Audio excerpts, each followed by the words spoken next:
배우계에서도 미담 자판기 어떻게 보면 약간은 열린 지갑이란 소문까지도. 그래요. 종각 때 좀 심했고요. 예. 종각 때는 그렇고 이제는 뭐 안 그러려고는 하는데 이런 굵직굵직한 사건들이 좀 있긴 하죠. 1,400만 원 정도. 밥값이요? 예, 근데 그래서 제가 너무 한 달에. 네네네. 근데 저도 좀 그걸 보면서도 좀 그랬던 게 어머님의 사랑을 독차지하고 있는 어머님의 BTS. 아, 왕자님. 네. 자, 고객님, 매너 케어룸으로 입장해 주시기 바랍니다. 자, 우리 어머님의 BTS. 멋있어.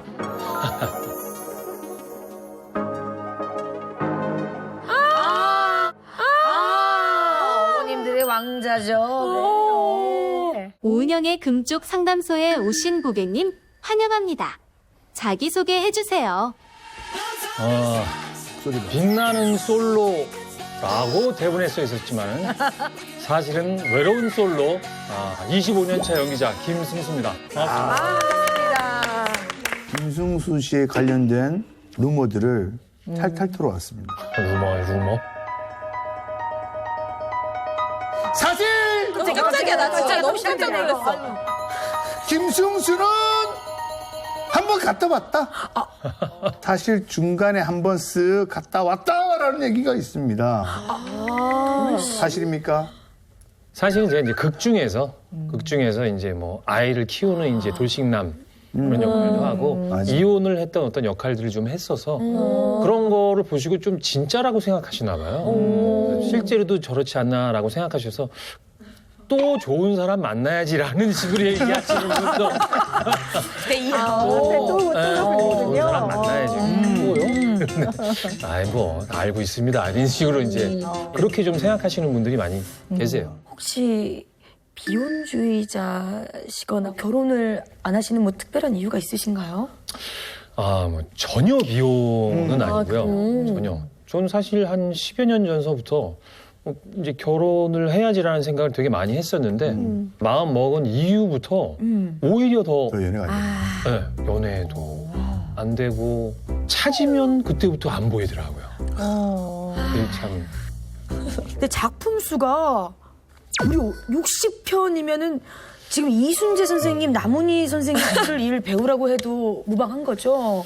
뭐 저도 이제 심심할 때 한번 제가 뭘 했나 하고 이렇게 좀 세어 보기는 했는데 저도 조금 놀라긴 했어요. 한 해에 한 4작품 이상 한 꽤 있었고. 네 작품이요? 네네네. 그리고 아마 그냥 생각에는 제 연령대의 다른 연기자들 비해서는 아마 두세 배 이상은 진짜 독보적으로 많으신 것 같아요. 작품 수는 좀 많지 진짜. 않을까라는 생각이. 왜냐하면 배우가 작품 1년에 2작품 하면 진짜 너덜너덜해지니까요. 지금은 좀 환경이 좋아졌습니다만 예전에는 밤낮 없이 촬영을 하고 더 막 그랬을 텐데 글쎄 뭐 작품에 대한 열망이 있어서 하는 것도 있긴 물론 하지만은 그렇죠. 네. 우연치 않게 이제 뭐 하기로 했던 작품이 조금 늦어지면서 좀 문제가 생겨서 그런 기간이 있었는데 저는 또 저한테 조금 좀 놀랐던 게 끊임없이 조금 쉼이 필요하다. 어디든 훌쩍 떠나고 싶다. 이런 거에 대해서 굉장히 큰 열망이 있었고 지금도 있습니다. 근데 우연치 않게 그런 기간이 생겼었을 때 엄청난 스트레스를 받는 걸 보고 제가 너무 깜짝 놀랐어요. 그래, 요때 내가 좀 쉼을 가져보고 여행도 좀 너무 다니고. 좋죠. 맞아요. 뭐 해보자라고 처음에 마음은 그렇게 먹었거든요. 그런데 며칠 지나면서 계속 뭔가를 스트레스 받고 소화불량이 일어나면서 밤에 잠도 잘 안 오고 그래서 저도 왜 이러지? 나 지금 신나게 놀면 돼. 신경 쓰지 마. 왜 그러지? 라고 했는데 그게 잘 안 되더라고요. 잘 안 돼서 내가 쉴 때 제대로 못 쉬는 이런 좀 이렇게 스트레스를 내가 받는구나 오히려. 김승수 씨가 스스로 요즘의 나의 그 마음 상태, 기분 상태를 표현해 본다면 뭐라고 표현하실 수 있으세요? 요즘에는 사실은 좀 업다운이 있어요. 네, 좀 업다운이 있어요. 가만히 저를 이렇게 돌아봤었을 때 그래, 저 스스로 이렇게 좀 칭찬해 주면서 여유를 갖자라고 생각하기도 하고 괜찮아 라고 생각해갖고 여유가 찾아지는 때도 있는데 또 한편으로는 제 연기 인생이나 앞으로 배우로서의 인생이 비관적으로 생각될 때도 또 있거든요. 이럴 때에는 또 한없이 이 일을 계속 할 수 있는 사람일까? 라는 생각으로 막 한없이 진짜 가라앉을 때도 있고 조금 업다운이 있어요. 네. 그러시구나. 네. 그래갖고 심지어 혼자 새벽에 잠을 깨서 있을 때 마냥 그런 안 좋은 생각으로 빠질 때는 그래, 그렇다면 내가 당장 어떤 일을 시작해야 될까? 이 일을 관두면 다른 일? 다른 일을 뭐를 할 수 있을까? 이런 거를 막 찾아보기도 하고 그 사실은 진짜 이건 주변 사람들한테 아무도 얘기 안 했었는데요. 마스크 쓰고 모자 쓰고 다니잖아요, 요새. 그래갖고 그 배달 그 알바를 제가 한번 해봤어요. 진짜요? 해봤어요. 나는 왜 이 얘기는 이렇게 가슴이 아픈지 모르겠어. 해봤는데 근데 저는 오히려 그 경험이 되게 좋았어요. 되게 좋았고 되게 이제 쓸데없는 생각 안 하고 이제 돌아다니고 움직이는 것도 저한테 도움이 됐었고 한편으로는 그래 열심히 하면 뭐 이걸로 살 수 있겠지 라고 생각하면서 그런 경험을 좀 해봤는데 저는 개인적으로는 좋았던 경험이었어요. 근데 지금도 작품 활동 활발히 하시는데 불안해 하시는지. 저도 뭐 형님처럼 그런 생각을 많이 해서 제가 작년에 쉬었었거든요. 쉴 때 그런 고민이 너무 많은 거야. 그러면 자격증이라도 있어야 무슨 기술이라도 있어야 내가 우리 가족들을 이 경제적인 어려움으로부터라도 그래도 조금이라도 꾸려나갈 수 있을까 없지 않을까 그런 생각으로 일종 대응도 따고 요리학원도 다녔어요. 그러셨구나. 뭔가 나한테 이 일이 날아갔을 때 뭔가 나도 이렇게 뭘 하면 먹고 살 수 있게 돼서 막 그런 거를 끊임없이 그러니까 좀 승수 형님이랑 좀 많이 비슷하네요. 얘기를 하다 보니까. 또 혼자 버는 가장들은 이런 고민을 많이 하는 건 사실이긴 하는데요. 그러니까 저는 이렇게 쭉 오늘 얘기를 들어보니까 제가 열심히 사시는 분 맞아요. 맞는데 이 마음 안에 불안과 긴장감이 있으신 거예요. 네네. 네, 뭔가 경제적인 역할을 못하고 있는 상태가 굉장히 수치스럽고 부끄럽고 불안하고 사실은 이러한 수치심 부끄러움과 이런 것이 많이 불러일으켜지면 정신의학적으로는 죄책감이 생겨요. 근데 죄책감이라는 건 뭐 딱히 뭐 잘못을 해서 죄책감이 생기는 게 아니라 내가 이러고 있어도 되나 뭐 이런 느낌이 들고 그래서 몸이 닳도록 몸이 아프도록 일을 하는 게 어쩌면 내가 생존할 만한 가치가 있는 인간이라는 것을 끊임없이 느끼면서 이렇게 살아가셨던 것 같아요. 그러니까 저는 마음이 아픈 게 의학적으로 보면요. 눈 떠서 잘 때까지 받는 모든 정보는 뉴런이라는 대뇌 신경세포로 전달이 되거든요. 그럼 이것이 정보 처리를 하기 위해서 그 다음에 신경세포로 전달이 돼요. 이 정보가 많으면 이게 많이 왔다 갔다 하는 거예요. 네. 그러니까 그것이 굉장히 선한 의도이고 좋은 정보를 하더라도 신경세포 사이에 너무 많이 왔다 갔다 하면 이게 뇌에 해로워요. 어쨌든 해로워요. 너무 많이 왔다 갔다 하면. 그래서 반드시 사람은 잠을 자야 되고 쉬어야 되고 휴식을 해야 돼요. 근데 지금 승수 씨처럼 이렇게 일 중독 계신 분들은요. 이 시간마저도 아껴서 일을 해요. 막 일이 하나가 늘어나면 잠을 줄이고 막. 네. 당연한 거라고 생각했죠. 네. 물리적 한계가 있잖아요. 그렇죠. 체력이든 뭐든 나이도 있고 다 한계가 있는데 시간의 한계도 있는 건데 이거를 막 다 빼서 쓰면 너무 힘들거든요. 그러면 기분이 좀 가라앉아요. 내가 좋아하는 일을 하는데도 이야 이게 아니라 좋지 뭐 일하면 그래서 맞아. 재밌지 그러면 이게 아니라 뭐 이런 약간 이런 상태. 저 평소에 쓰는 말도 그런 말 많이 있어요.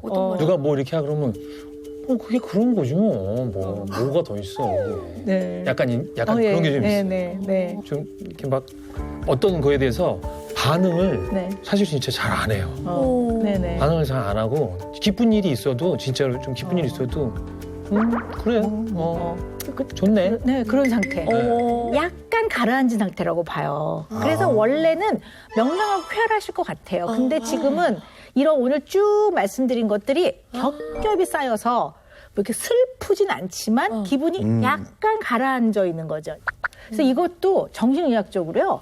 그 명칭이 있어요. 네, 그래서 이거를 네, 약간 기분 부전 상태라고 하는데요. 네, 네, 기분이 조금 가라앉아 있다 이런 거예요. 그래서 뭐 우울증 뭐 이런 것까지는 아니지만 아니고. 조금 우울한 상태라고 보는데요. 사람이 우울할 때가 있죠. 네, 어떨 때 있죠. 우울하면 진짜 슬픈 일이 있을 때는 우울해해야 되는 게 맞아요. 내지는 우울할 만한 일에 감정 반응으로 우울한 거는 그거는 당연한 건데요. 그런 상태는 금방 회복이 돼요. 근데 어떤 기분 상태, 약간 울적하거나 우울한 기분 상태가 최소한 2주 이상 쭉 지속이 될 때는 왜 그러지? 이러고 봐야 돼요. 그래서 이제 가볍게 체크해 볼 수 있는 게 있어요. 그래서 제가 예, 이제 예. 한 번씩 해보시라고 불러드리겠습니다. 네. 식욕이 없거나 반대로 식욕이 지나치게 많은가 하는 걸 볼 필요가 있어요. 어떠세요? 요즘 최근에 뭐 식욕에는 변화가 좀 있으신가요? 그것도 급격히 식욕이 없다가도 어떨 때는 또 굉장히 많이 먹고 싶어하고 그거 조금 네, 왔다 갔다 오르락내리락 네, 그런 면이 좀 조금 있네요. 있어요. 네. 불면증, 잠이 잘 안 오거나 네. 잠이 잘 유지가 안 되던가 새벽에 일찍 깨거나 뭐 이런 것들을 의미하거든요. 이제 그런 경우가 있으신가요? 다 있습니다. 제가 다. 너무 피곤하시겠다. 항상 피로하고 활력이 떨어지시나요? 조금 그런 게 오긴 왔어요. 네. 네. 원래는 운동도 좋아해요. 근데 전보다 활동성도 조금 좀 준 것 같고 의욕도 조금 좀 떨어지기도 하고 네, 그게 좀 생겼어요. 그러시구나. 네.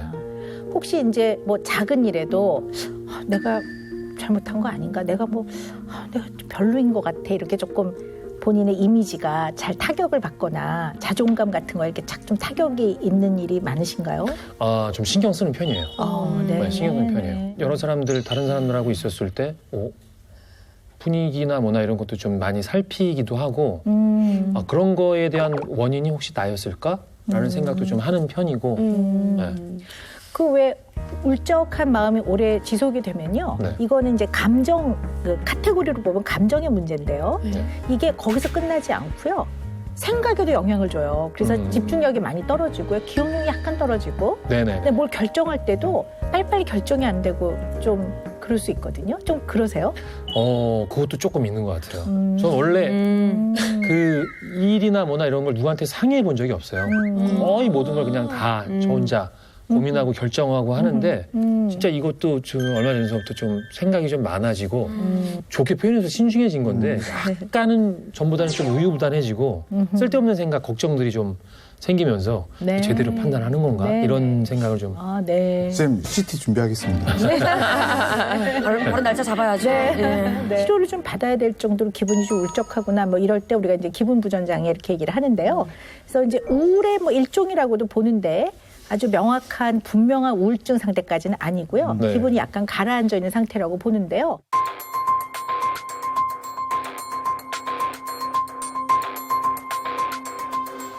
그래서 오히려 이 기분 부전 장애는 약간 가라앉아 있는 상태로 오래 지속이 되다 보니까요. 이게 그냥 내 모습 같아요. 근데 굉장히 익숙해질 수 있고요. 맞아요. 네네. 그래서 그냥 뭐 내가 원래 그렇지 뭐. 네. 그리고 굉장히 오래 지속되면 이게 그냥 나 같은데 10년 전에 나하고 비교하면 분명히 다른 것 같은 그런 느낌도 들고 네. 근데 오래 지속되는 경향이 있어요. 그리고 이것도 좀 이제 지속되다 심해지면 많이 힘들어지기도 하죠. 네. 네. 그런 걸로 좀 네. 불편한 게요. 저 말고 다른 사람이 되게 기쁜 일이 생기거나 그랬었을 때 그걸 반응을 크게 잘 못해. 되게 애써야 돼요. 네네네. 약간은 그것도 되게 에너지를 막 쓰지 않으면은 상대방이 눈치챌 것 같고 네, 약간 그런 게 좀 어렵더라고요. 네. 너무 많이 소진하신 것 같아요. 조금 회복이 필요한데 이 회복을 하실 시간에 또 불안해지는 거. 내가 이렇게 쉬어도 되나 막 이러시니까. 네. 우리 김승수 씨 이대로 두면 안 될 것 같은데. 오늘 방법 같은 걸 빨리 좀 제시를 해주셔야 될 것 같아요. 당장 입원? 아니, 이번 못 시켜드립니다. 네. 약간 기분이 가라앉는 게, 네네네. 몸에서, 뇌에서, 마음에서, 헬프미 도와주세요. 조금 쉬어야 돼요. 그리고 내 자신을 조금 한번 돌아보면서 내가 좀 더 앞으로 향후에 건강하게 살아갈 수 있는 것들을 내가 좀 인식해야 돼요. 이런 신호를 보내고 있는 거거든요. 그러니까 우리 승수 씨뿐만이 아니라 우리 이제 이 애청자분들, 우리 사랑하는 우리 금쪽 가족들도 오늘 이제 이 시간을 같이 하면서 혹시 내가 좀 이렇게 힘든 면이 있나 이런 걸 잘 생각해 보시고 이런 면이 있다면 의지가 약하거나 마음이 약한 게 아니라 뭔가 휴식과 도움이 필요하다는 건강을 잘 돌보라는 이제 그런 신호라는 거를 좀 잘 알아차리셨으면 좋겠어요. 아, 예, 예, 네, 예. 그래서 지금 신호를 여기저기서 막 보내고 있는 겁니다. 아, 네, 네. 예. 신호 체크 잘 하셔야 돼요. 네. 너무 신호 무시하면 안 되고. 네. 우리가 보통요, 하루에 3끼를 대부분은 드시죠. 네. 그래서 삼시세끼라고 하는데요. 이 삼시세끼 식사를 하시는 것처럼 본인의 기분 상태를 삼시세끼를 적어보는 건 굉장히 좋은 방법 중에 하나예요. 그래서 기분에 삼시세끼 기분 수첩이라고 하는데요. 그러니까 삼시세끼 식사를 챙기듯이 네. 나의 마음 상태를 한번 챙기면서 확인해 보는 거죠. 내가 스스로 나의 마음을 보는 거예요. 그래서 아침 한 네, 번? 네, 점심 때 한 번, 번? 저녁 때 한 번, 그리고 그거에 대해서 내 지금 기분이 어떻지? 그러면 조금 섭섭한데 그럼 왜 섭섭했지? 찾아보고 그다음에 이제 섭섭한 정도를 뭐 0부터 10까지 하는 수도 있고요. 아니면 대중소로 하는 경우도 있어요. 그래서 많이 섭섭했나? 중간 정도인가?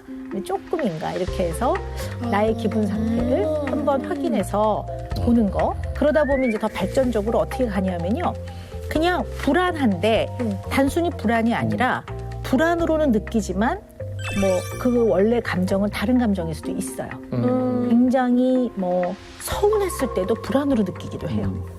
그래서 내가 지금 이 불안한 거는 서운한 거네. 이런 여러 가지의 나의 감정 상태를 왜 그런지를 자꾸 좀 생각해 보면 얻어지는 게 있어요. 그러면 이제 이걸 한번 하면 그 전보다 그 다음이 조금 배워져서 나아요. 씻고 30분이에요? 아니면 식전인가요? 굉장히 다를 수 있겠어요. 근데 식전 씻고 완전 다르잖아요. 기분이 그러네요. 네, 그럼 해보시는 게 좋을 것 같아요. 좋은 방법인데요. 그리고 워낙 또 우리 김승수 씨는 본인의 내면의 마음을 잘 따라 들어가고 그 흐름을 잘 따라갈 수 있는 분이세요. 그리고 다른 사람의 마음도 잘 알고 어려움도 잘 아시는 분이고 공감도 잘하는 분이시기 때문에 요거를 매일매일 조금씩 해보신다면 네, 굉장히 도움이 되실 것 같아요. 좋죠. 네. 근데 전 또 지인분들하고 자리를 갖게 되고 하게 되면은 이제 식사도 하고 이제 뭐 간단하게 술자리도 하고 이렇게 되잖아요. 근데 그 자리에서 제가 음식값이나 술값을 좀 계산을 하지 않으면은 좀 자리가 많이 불편해요. 자리가 많이 좀 불편해서 거의 웬만하면 제가 해야 된다고 생각하고 또 그렇지 않으면 그 자리가 즐겁지가 않은 좀 그 정도. 그런 면이 좀 있어요. 그래서 근데 저는 이제 선배님 후배니까 후배 입장으로서는 사실 선배님이 이렇게 좀 이렇게 밥 사주는 우리 멋진 선배님 약간 그런 의미면 되게 좋은 선배님으로 기억이 되긴 하거든요. 엄청 심하세요? 코로나 이전인데요. 네. 그때 제가 아마 작품이 끝나고 나서 네. 못 만났던 사람들도 이제 많이 좀 만나게 되고 그리고 또 일하는 분들하고 또 모임도 좀 많았어요. 그래서 유별나게 좀 많이 그랬던 때였는데 그때 그때 한 1,400만 원 정도. 밥값이요? 예, 근데 그래서 제가 너무 한 달에. 네네네. 근데 저도 좀 그걸 보면서도 좀 그랬던 게 금액을 보고 그랬구나라고 하는데 제가 그 금액을 쓰면서 물건이 산 게 아무것도 없더라고요. 그래서 이거는 좀 나도 좀 그렇다. 그럼 평상시에는 어느 정도 나오세요? 코로나 이제 지금 이제 시국이라 모임이 좀 많이 줄어들었잖아요. 네네네. 글쎄요, 뭐 그냥 뭐 그것만 따로 계산해 보진 않았는데 한 달에 한 600, 700은 좀 나오는 해요. 네. 근데 거기에 이제 뭐 여러 다른 것도 이제 포함되기도 하고 근데 어느 자리에 갔었을 때 제가 가장 선배인 경우들이 꽤 이제 생겼어요. 그러다 보니까 뭐 그런 말이 있잖아요. 이제 나이 먹으면 입을 닫고 지갑을 열어라. 근데 너무 열린 지갑이니까. 와. 근데 얼만큼 우리 승수 형님께서 네. 야, 이게 음식값으로 많이 쓰는지를 카드 내역을 아, 좋다, 좋다. 이거 안 되는데. 아. 저기 쭉 나오죠. 와, 진짜 예. 자주 가신다. 여기 보면 그 돼지고기집 네. 2, 3일에 한 번씩 갑니다. 아니, 근데 좀 2, 3일에 한 번씩 뭐 만나게 되면은 1차로 저기서 이제 뭐 식사를. 식사를, 저녁 식사를 이제 하게 되는 경우가. 퍼센트로 보면 몇 퍼센트나 되세요? 밥값 계산하시는 게 100으로 본다면? 사실은 제가 만나는 지인들하고의 그 퍼센테이지를 봤었을 때는 99, 8. 제가 아는 지인분들 중에 저를 밥 사주시고 술 사주시는 분은 아는 형님 딱 한 분 이외에는 사실은 웬만하면 제가 다. 아니 근데 이제 이게 의뢰 이렇게 얻어먹으면은 그냥 뭐 후배여도 그쵸, 다음번에 선배님 형님, 다음엔 제가 살게요 아니면 뭐 커피는 제가 살게요 뭐 맞아. 이렇게 얘기하잖아요. 그럼 그때도 계산 못하게 말리세요? 그러니까 그게 좀 이상한 게요. 그렇게 해서 이제 계산을 했던 친구들도 있죠. 근데 제 마음속으로 날 만날 때 앞으로 이런 걸로 좀 부담을 받게 되면 어떡하지? 이런 게 조금 좀 불편하더라고요. 그래갖고 취소를 거의 대부분 이제. 결제 취소요? 네. 결제 취소시키고 제가 해야 하고 이런 경우가. 문제가 심한 거죠. 그런 거죠? 네. 그래. 네, 아주 큰 문제인 것 같아요. 네, 네. 큰 문제.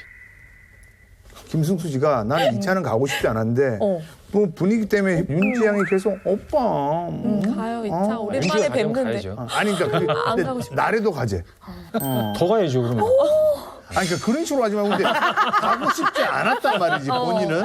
내일 있죠, 그런 내일 경우도 촬영도 있어. 어떡해.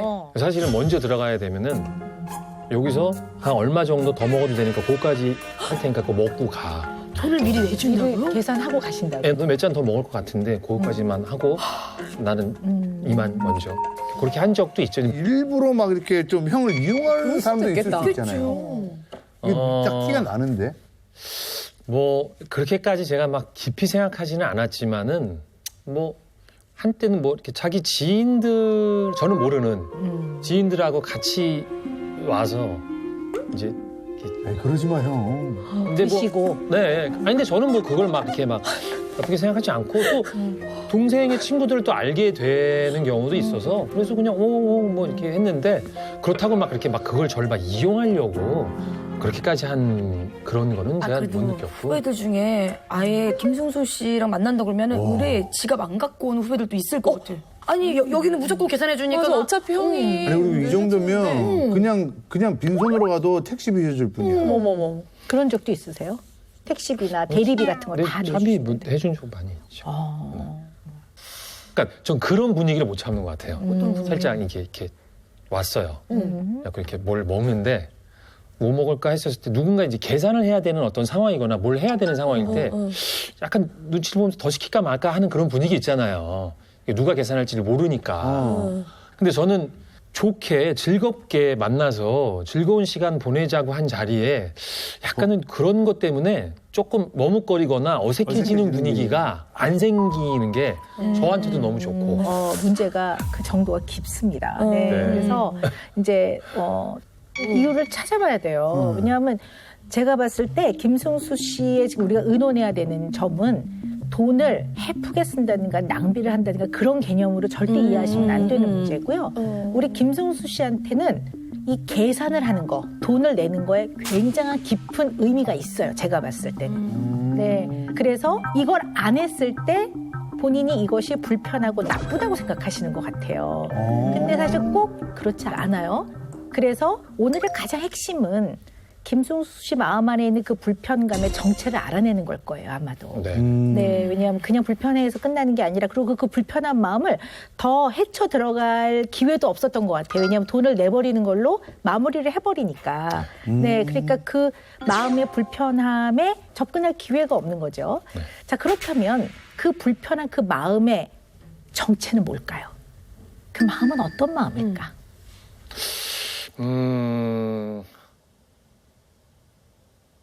제가 해야 될 역할을 안 하고 있는 것 같은 생각이 들어요.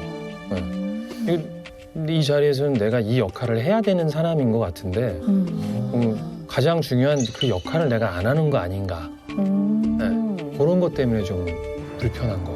마치 책임인데 책임을 네네네. 피하는 것 같은 느낌. 예. 느낌은 그런 느낌이라는 얘기죠. 네네. 생각해보면 대학 때나 성인이 돼서도 뭐 남자들이 흔히 자존심 때문에 그럴 수도 있는데 조금 좀 불안불안하다. 그러면은 약속 장소나 만나기로 했던 걸 취소하는 경우가 좀 있는 것 같아요. 저는. 네. 그게 좀 뭐 중요한 자리라도 어떤 좀 핑계를 대서라도 차라리 안 가는 게 낫겠다라고 생각하고 좀 없는 거에 대해서 창피함을 네, 부끄러움이 좀 있긴 있는 것 같아요. 네. 근데 저도 좀 돈에 대한 창피함이 있어서 예전에 그 처음 사귄 여자친구가 있을 때 그 전에 회사다를 다녔으니까 S전자? S전자 다닐 때 그때 처음 이제 태어나서 처음으로 이제 사귄 여자친구였는데 돈이 없으면 뭐 약속을 못 잡았어요. 맞아. 여자친구랑. 그럼 네. 그 비슷한 때 남자들은 사실 또 좀 네. 왜냐면 뭐 하다못해 김치볶음밥이라도 좀 사야 될 것 같은데. 내가 내야 될 것 같은데. 그래서 일부러 그래. 멀쩡하던 갑자기 친구 아버님이 돌아가시고 그래. 그런 일이 왕왕 생기잖아요. 저는 못 만나겠더라고요. 형님도 그래서 너무 궁금해요. 네. 찌질이 대회인데 저는 그것도 있어요. 저도 이제 대학교 때 만나던 친구 있었는데 딱 오늘 얘가 여기까지 먹으면은 오케이. 딱 맞아. 계산이 딱 맞는데 얘가 갑자기 길 가다가 뭘 하나 더 먹고 싶다고. 오빠.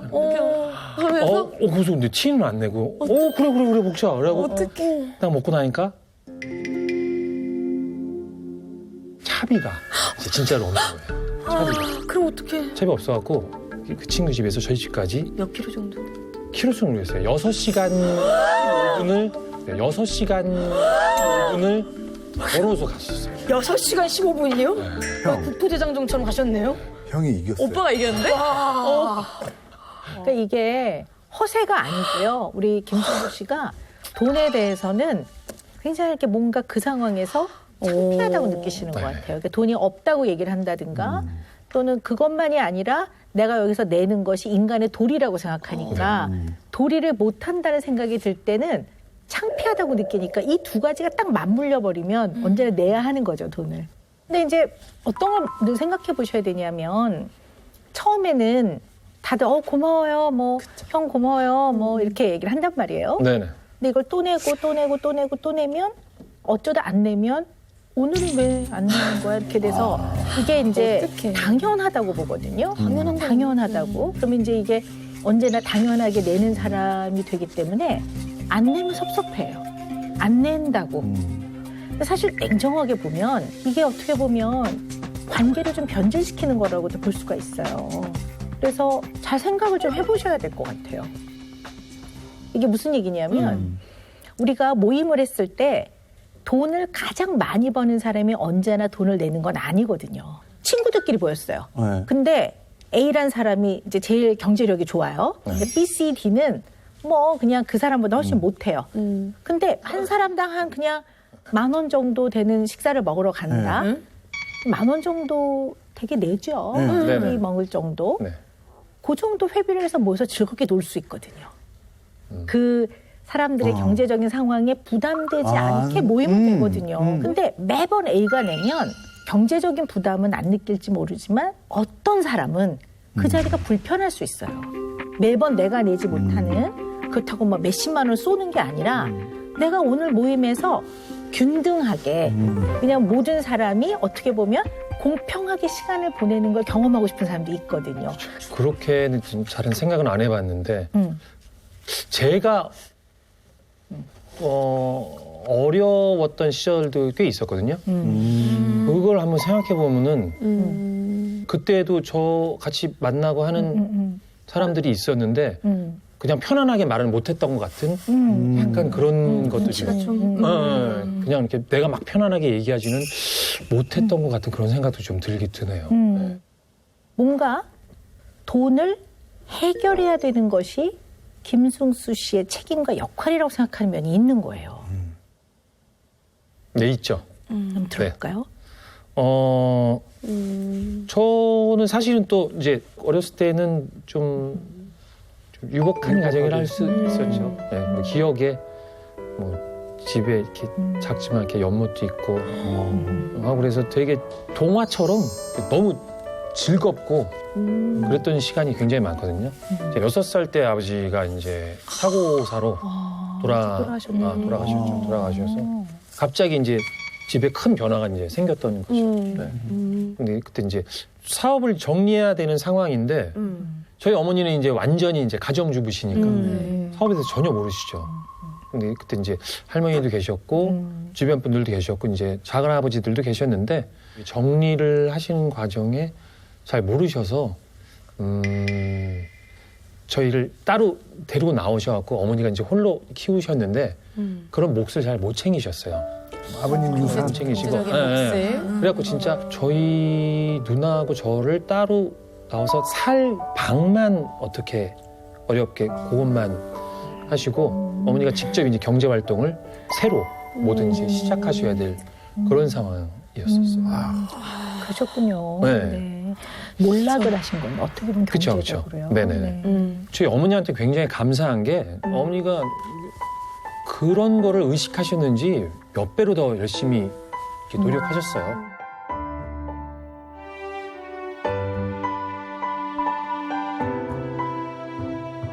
사실 그리고 저희 친할머님이 할머님이 돌아가실 때 저희 어머니한테 돌아가시기 전에 약간 고백을 하셨어요. 뭐라고?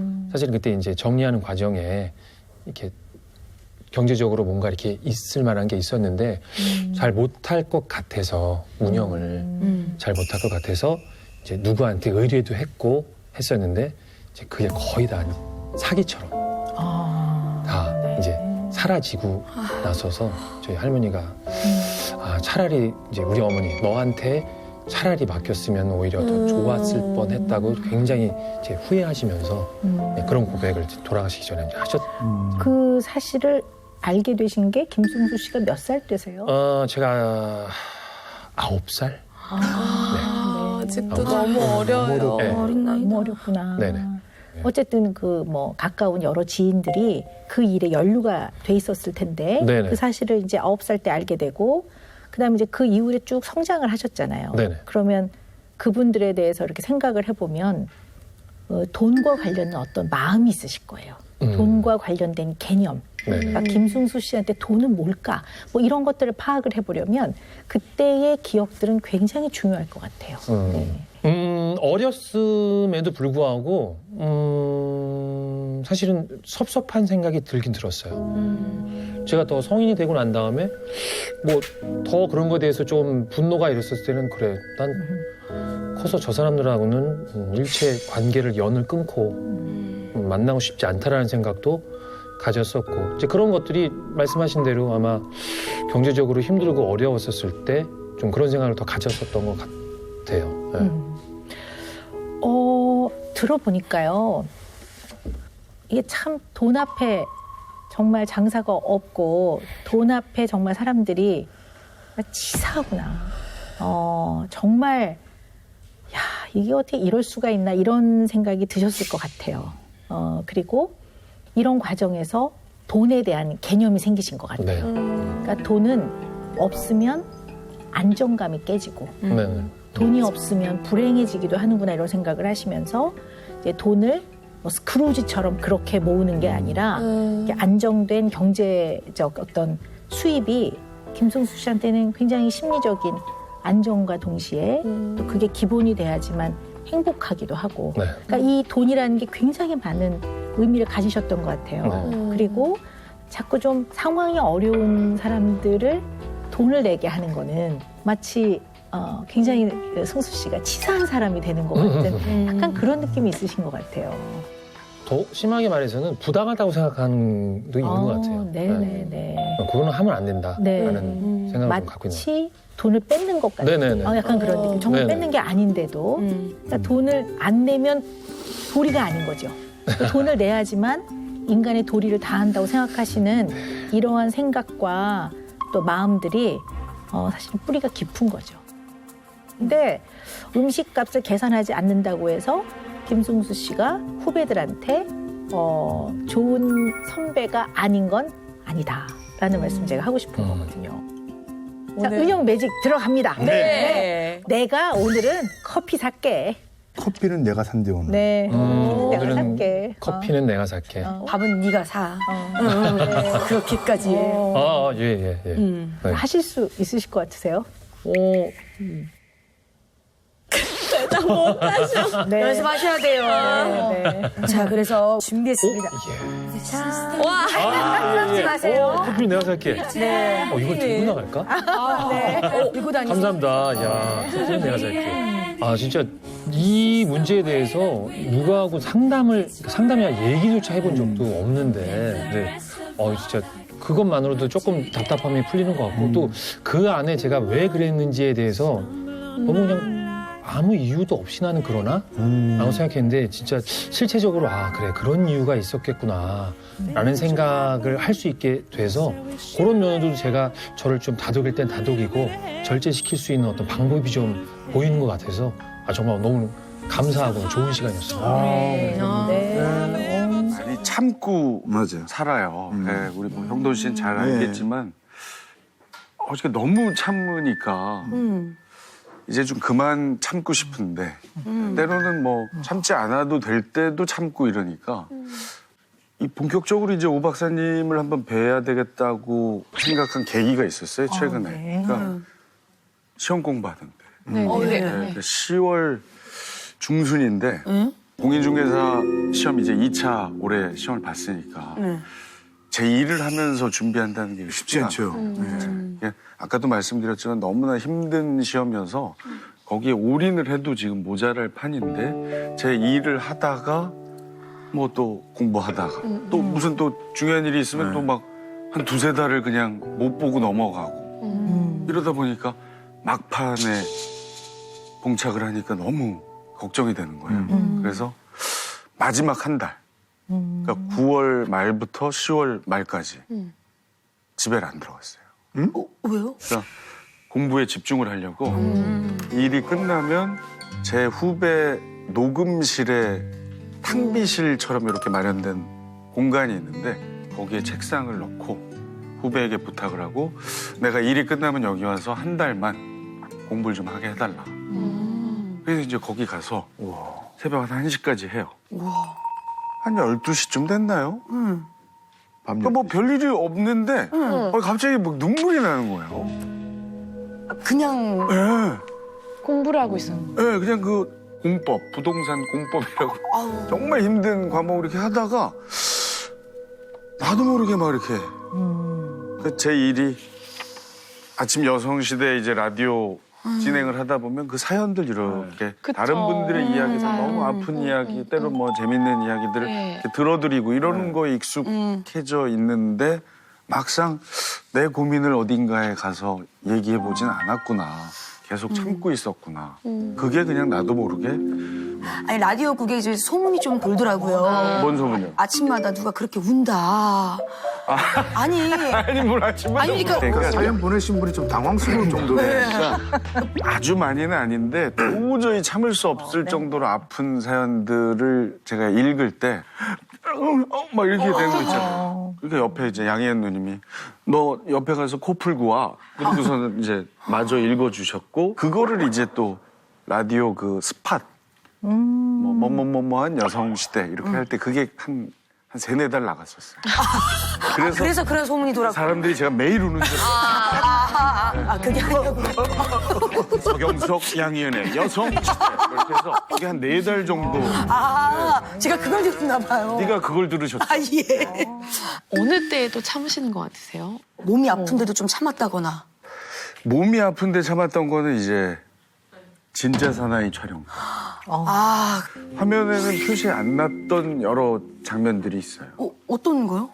예를 들면 그 해안을 경비하는 배가 있어요. 이렇게 육군인데 한 바퀴 이렇게 빨리 뛰어서 이렇게 일로 돌아와야 돼. 15초 안에. 그래서 삑 하면 와 이렇게 돌아야 되는데 제가 너무 의욕이 앞서다 보니까 막 이렇게 하다가 꼬린 지점에서 미끄러졌어요. 네. 근데 그 배 보면 이렇게 네네. 밑으로 내려가는 글로 그냥 그대로 어머. 미끄러지면 안 다치셨어요? 다쳤죠. 큰 부상이었을 것 같은데요. 근데 그냥 참았죠. 왜요? 그냥 계속 진행하게 하고 싶어서.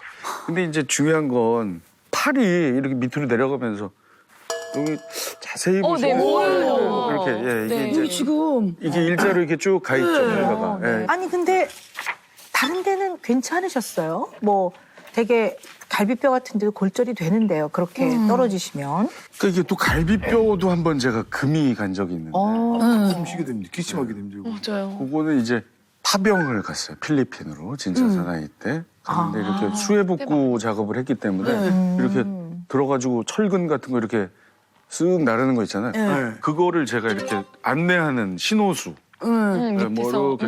근데 가까이서 하다 보니까 철근이 일로 쓱 이렇게 지나간 거죠. 아니 근데 그때는 정말로 그렇게 많이 안 아팠어요. 그냥 워낙 제가 긴장하고 막 그 어떻게든 조금이라도 도움을 드려야 된다는 생각 때문인지 이렇게 의무대를 갔는데 그냥 빨간 약 살짝 이렇게 빨간 약이요? 이렇게 쓱 그어진 고기만 이렇게 싹 해고 끝났죠. 그리고 다 하고 돌아왔고 그 후로도 막 여기저기 막 촬영 다니고. 집에 갔는데 아내가 막 펑펑 울고 있는 거예요. 왜 그러냐 그랬더니 여보 그 식탁 위에 결과서 좀 보라고. 그렇게 봤더니 한 달 전에 제가 건강검진을 한 결과가 나왔는데 갈비뼈가 6개월 전에 금이 갔다가 현재 붓고 있는 상황이에요. 이렇게 돼요. 아니 저도 갈비뼈 한 2번 금 가봐서 아는데 그거 진짜 아픈데요. 많이 아팠어요. 목도 좀 안 좋고. 네. 근데 그냥 그러려니 한 거죠.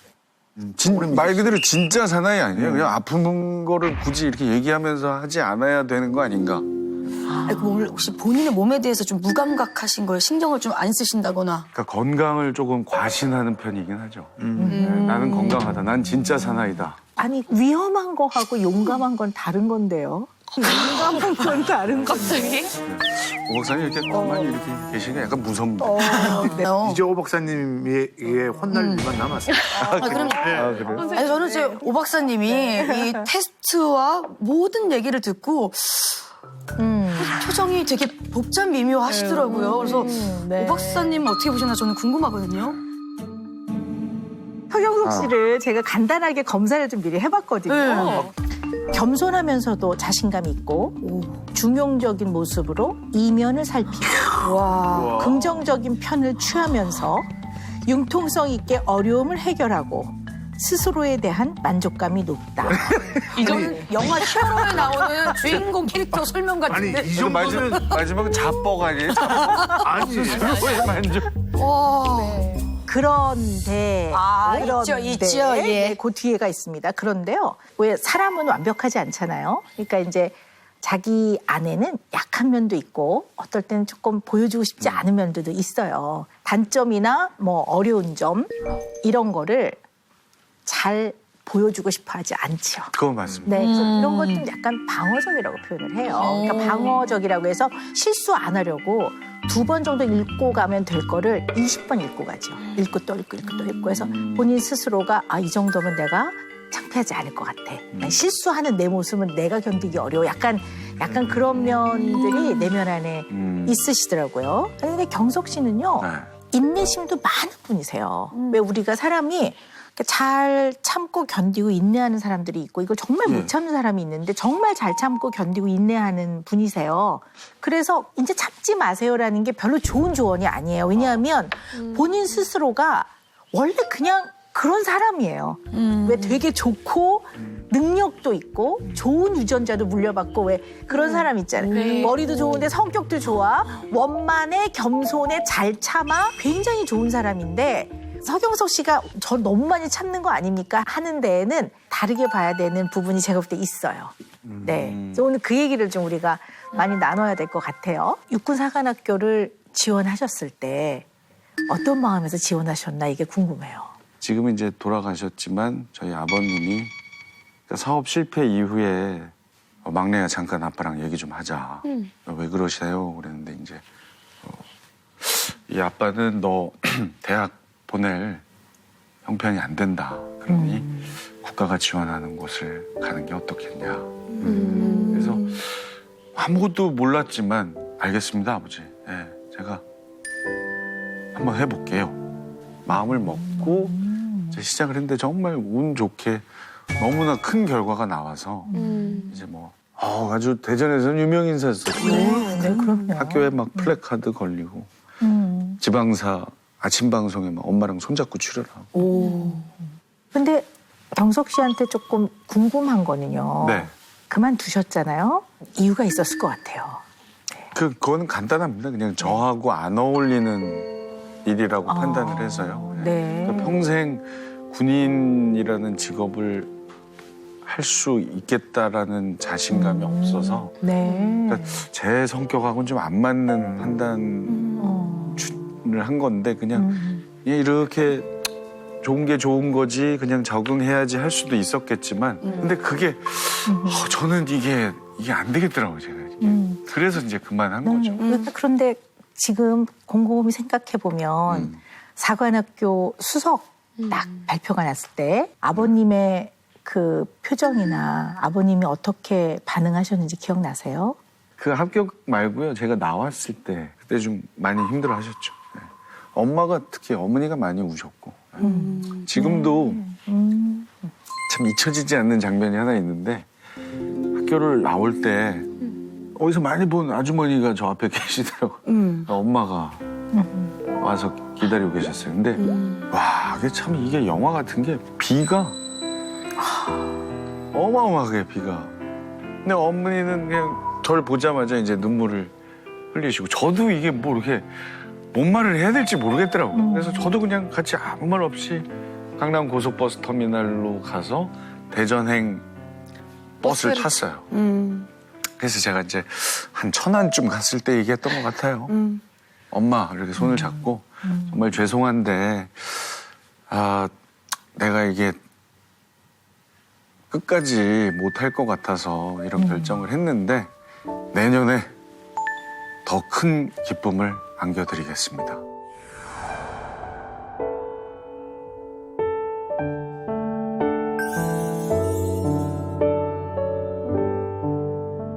제가 언제부터 그렇게 시험을 막 잘 보기 시작했나.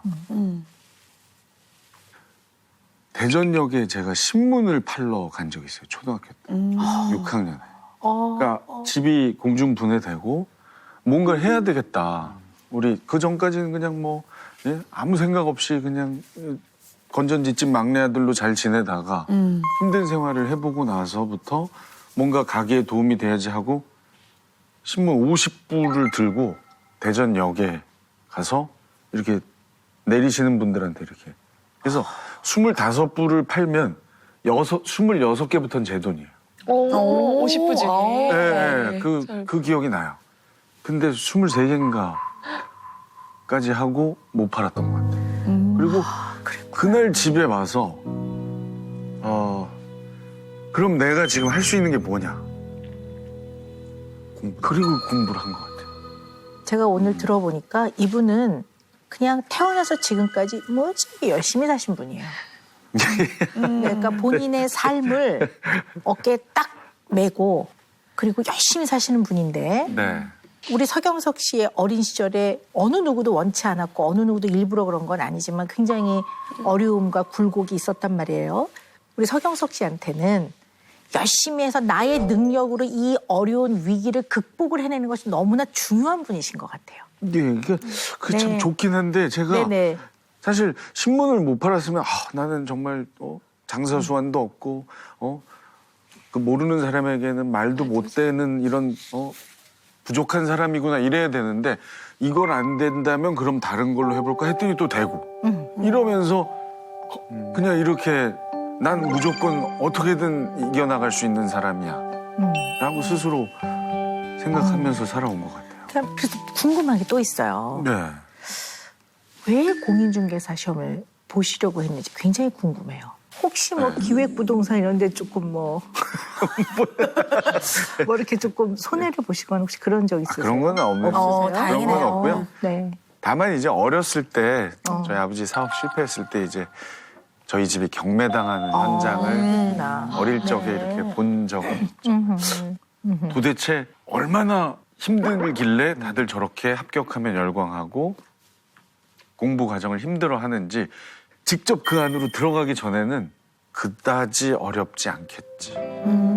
그리고 겉으로는 얘기 안 했지만 속으로 나 그래도 약 한 30년 전에 시험 보는 기계였잖아. 뭐 한 30년 쉬었다고 해도 다시 시동을 걸면 아마 너 해낼 거야. 네 일 하면서도 될 거야라는 참 근거 없는 그런 자신감을 가지고 출발을 했는데 아유 책을 열자마자 저는 법 조문 막 이런 난생 처음 저도 네네. 똥불나 내주 불어만 하다가 양이 너무 많다. 그렇죠. 네. 네. 그거를 해내셨네요. 대단하시네요, 진짜. 대단하십니다. 네. 참 지금도 제가 생각해도 진짜 참 장한 일을 그러네요. 제가 봤을 때는 그 공부하는 2년 동안이 경석 씨가 50년 이상을 살아왔던 그 많은 어려움과 고민과 겪어내야 했던 그 마음과 좌절감 내지는 그걸 또 딛고 일어났을 때 그런 어떤 마음의 뿌듯함 이런 아주 복잡한 그 심정을 그 공부하면서 2년 동안 그 감정들을 다 느끼셨던 것 같아요. 그냥 당장 이 순간이 힘들어서 온 게 아니라 서경석 씨의 50년 가까이 살아온 인생에 행복도 있었지만 힘든 점이 많았다고요. 흔히 말하는 초년회하는 고생이 많았단 말이에요. 네. 이것이 확 물밀듯이 밀려왔던 것 같아요. 네. 그래서 저는 정말 이해합니다. 거기서 목 놓아 울었던 네. 서경석 씨가 어떤 마음이었을지 이해가 됩니다. 뭔가 도화선이 돼서 탁 건드려진 거죠. 그래서 사실은 이거를 한 발 물러서서 객관적으로 직면을 하는 게 굉장히 중요합니다. 나는 어떤 특성을 갖고 있고 나의 취약성은 어디서부터 오는 것일까 하는 걸 좀 알면 한결 좀 편안해지죠. 네. 그 살다 보면 사람들한테 받는 상처가 굉장히 크잖아요. 근데 그런 것도 형님 또 스타일상 그렇죠. 예. 참을 거 그냥 속으로 그것도 그냥 참아요? 웬만하면 참 그걸 이렇게 대놓고 얘기를 못하는 성격이긴 해요. 네, 그러니까 돈 빌려다는 사람은 없으셨어요? 왜냐면 제가 많이 들었거든요. 정말 개그계에서도 미담 자판기 어떻게 보면 약간은 열린 지갑이란 소문까지도. 그래요. 종각 때 좀 심했고요. 예. 종각 때는 그렇고 이제는 뭐 안 그러려고는 하는데 이런 굵직굵직한 사건들이 좀 있긴 하죠. 좀 근데 들어볼까요? 네. 아니 그러니까 뭐 전 동생이 없거든요. 그래서 저는 참 동생들을 좋아합니다. 형돈이도 제가 얼마나 좋아해요. 네, 저희 진짜 같은 네. 아파트 살 때 그 동네 아파트 술값은 경석이 형이 다 내신 거예요? 얘 거의 뭐 내 이름 대고 다 먹고 다녀요. 근데 저는 이렇게 필요 없었어. 와서 고맙다 형 한 잔 사줘 이런 거 너무 좋아해요. 친동생처럼 아꼈던 이제 사회에서 만난 친구인데 아 이게 없으면 정말 죽을 것 같다. 그러니까 내일 모레면 가능하다. 근데 이게 없어서 이게 이렇게 넘어가는 게 너무 싫다. 뭐 그런 사연들을 듣고 참 고민은 좀 했지만 그래도 그냥 이렇게 주죠. 네, 그리고 이틀 후에 갚을 거라고 생각했는데 이제 이틀 후가 20일 후가 되고 2달 후가 되고 이제 2년이 지나버리는 그런 일들이 꽤 있는데 그럼 전화해서 달라고 하면 되잖아요. 한 2달까지는 그렇게 했어요. 전화도 사실 잘 못하고 이렇게 톡으로 네가 나한테 이러면 안 되지 않니?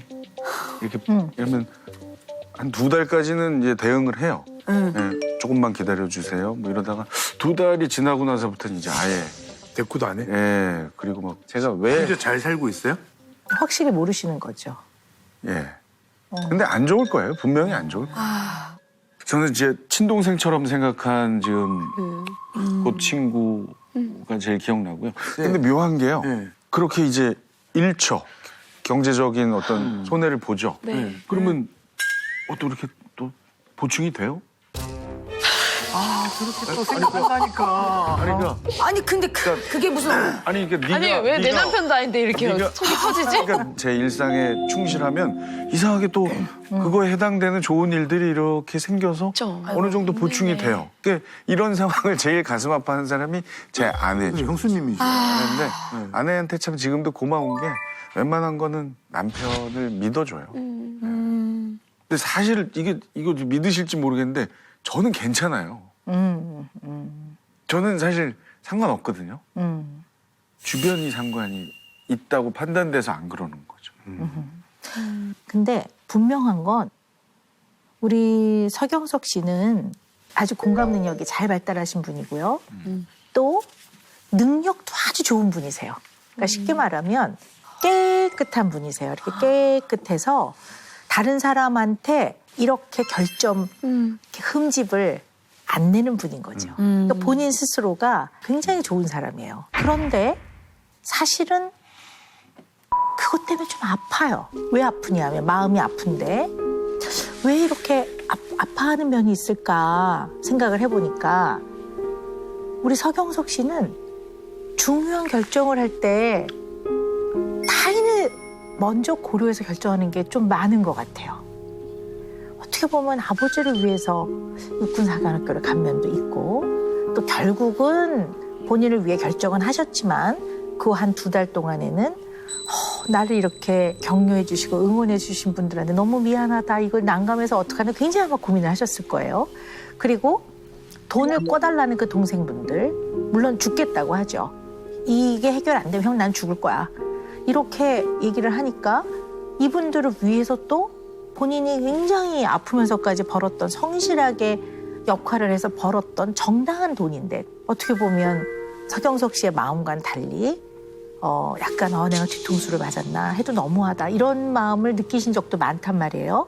이건 인간이라면 누구나 자연스럽고 정상적으로 느끼는 상처란 말이에요. 화가 나는 게 당연한 거고 속상한 게 맞는데 그것마저도 선뜻 인정을 잘 안 하세요. 그러니까 물론 공감 능력이 좋으시기 때문에 훨씬 더 타인을 이해하는 능력이 뛰어나세요. 근데 이 지나치게 발달된 공감 능력도 때로는 되게 힘들게 해요. 사실 그런 면이 있으세요. 이렇게 참 좋은 분이세요. 옆에 형이든 동생으로 두면 너무나 좋은. 그러나 호구가 아니에요. 이분은. 호구여서 꺼주는 게 아니에요. 이분만의 이유가 있어요. 제가 봤을 때는. 서경석 씨는 공감을 하다 이 사람의 마음과 인생을 다 본인이 떠안아 버려요. 그러니까 이 사람이 돈을 안 꿔주면 경석이 형, 나 돈 안 꿔주면 나 내일 죽을 거예요. 근데 3일이면 해결이 되니까 나 좀 살려주세요. 그러면 마음은 안 됐지만 이게 이 사람의 인생이잖아요. 근데 그 얘기를 딱 들으면 본인이 다 떠안아 버려요. 이 사람의 고통과 이 사람이 자살을 할 거냐 안 할 거냐의 결정마저도 본인이 다 떠안아 버리거든요. 왜 그럴까 하는 거예요. 이거 왜 그럴까? 진짜 왜 그럴까요? 진짜 방금 그 떠안는다는 표현 네. 제가 참 많이 떠안아요. 동업을 했어요. 이렇게 12년 전에 4명이서. 네. 근데 좀 아닌 게 판명이 됐어요. 저 때문에 모인 4명. 제가 떠안아요. 그런 상황에서. 네, 그러니까 돌려주고 본인의 자비로. 근데 그건 같이 결정했을 거 아니에요. 같이 하자고. 동업이잖아요. 동업이지만 저 때문에 모였으니까 책임을 지는 거죠. 그래서 돌려주고 제가 혼자 떠안아서 지금 12년, 13년 전이네. 어떻게든 다시 그걸 일으켜요. 그리고 유지를 하고. 그럼 생각해 봅시다. 왜 떠안으세요? 왜 떠안으세요? 저 때문에 모였으니까. 그게 제 해결 방식인 거예요. 우리 같이 아무리 내가 얘기했지만 처음에 다들 원해서 한 거니까 갑시다 이러면 제가 그걸 못 견딜 것 같고 오히려 그냥 자 제가 잘못 판단해서 잘못된 걸 소개했네요 하고 이렇게 드리고 그걸 전환해서 이렇게 가면 그런 식으로 제가 그냥 그래서 제가 사나 봐요.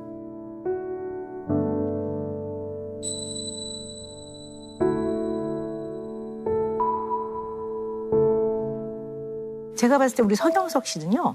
어떤 분이냐면요. 이거를 표현을 어떻게 할까 굉장히 고민을 하면서 쭉 지금 이 시간에 임하고 있는데요. 왜냐하면 단어 선택을 잘해야 될 것 같아요. 그래서 제가 어떻게 좀 표현을 하려고 하다가 결정을 내렸냐면요. 우리 서경석 씨는 에로건트한 거예요. 약간 오만한 거예요. 근데 우리는 오만하다고 하면 되게 나쁜 인식이 드니까 제가 이 표현을 쓰는 게 우리 서경석 씨를 표현하는데 적합하지가 않아서 지금 굉장히 고민을 하는데 오만하다는 게 이렇게 막 거들먹거리고 이런 게 아니라 본인이 굉장히 능력이 있는 사람인 걸 알아요. 그래서 나한테 벌어지는 상황과 어려움과 일들, 앞으로 해나가야 될 일들은 내가 열심히 한다면 나의 능력으로 이 정도는 내가 해결할 수 있어.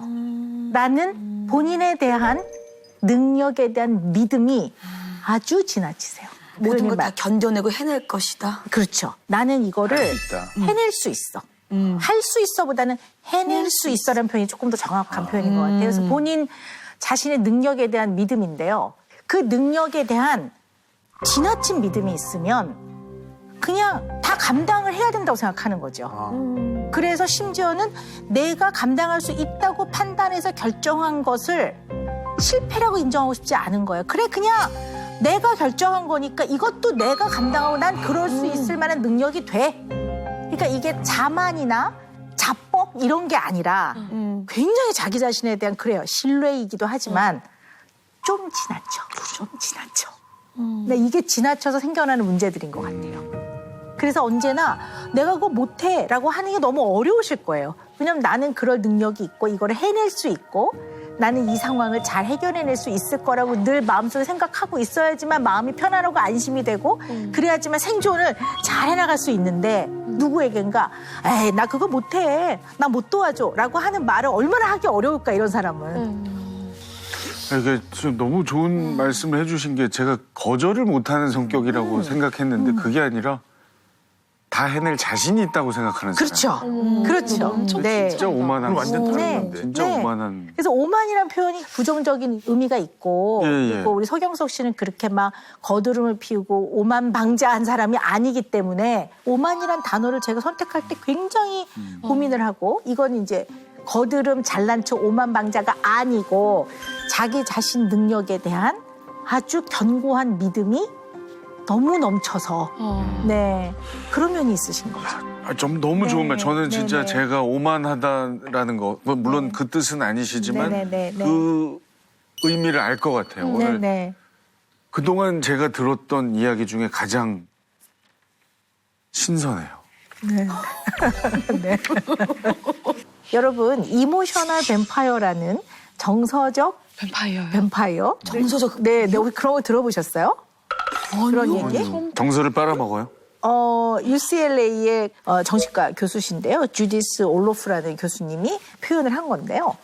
그 사람과 있으면 쪽쪽 빨리는 거지. 기 빨린다 이런 얘기예요. 네. 같이 있으면 상대방을 전혀 고려하지 않고 자기 얘기만 하고 또 자기 요구만 하고 근데 이 사람과 관계를 단절할 수는 없는 사이야. 그래서 만나긴 만나는데 만나고 들어오면 너무 힘들고 약간 어떻게 보면 약간 좀 당했다 뭐 약간 이런 느낌이 드는 마음속에 생각나는 사람 있죠. 두 사람 정도, 두 사람 정도. 네, 우리 두 사람. 나래 씨는 몇 있죠. 명? 그런 분들을 네, 네. 뭐 저도 무슨 뭐 이렇게 분석한 건 아니지만 대부분 그런 사람들 만나보면요. 분명 들었거든요. 들었는데 내 목이 쉰 것처럼 너무 몸이 아파. 서경석 씨 같은 분은 워낙 공감 능력이 지나치게 뛰어나기 때문에 그런 분을 만나면 나 힘들어서 갈래 이런 얘기 못 하시고 끝까지 그렇구나 네가 그렇게 힘들었구나 아마 이제 그러실 것 같아요. 그래서 요즘에 이제 이러한 대인 관계에서 상대방이 이제 정서적인 뱀파이어 같은 특성이 있으면 인간관계가 굉장히 힘들겠죠. 네. 이런 서경석 고객님께 네. 내려주실 은영 매직 오늘 네. 너무나 기대됩니다. 네. 맞아. 자, 은영 매직은요. 피하지 않으면 피 본다. 입니다. 네. 피피. 그래서 네. 네. 피할 건 피하셔야 되고요. 여기에 이제 조금 덧붙여서 이제 자꾸 누가 돈을 빌려달라고 하잖아요. 그러면 나는 경제권이 없어. 나는 맞아. 우리 아내한테 다 줬어. 최고의. 근데 그래서 어느 정도 그거를 주시는 것도 필요할 것 같아요. 왜냐하면 이분 또 거짓말 못 하시는 분이니까 본인이 경제권 결정을 할 줄 아는데 아유 우리 아내한테 다 줬어. 이거는 거짓말이잖아요. 이거 못 하실 것 같아요. 그러니까 진짜로 좀 넘겨주시는 건 좀 어떨까 지금 눈이 동그랬어요. 귀가 갑자기 빨개졌어요?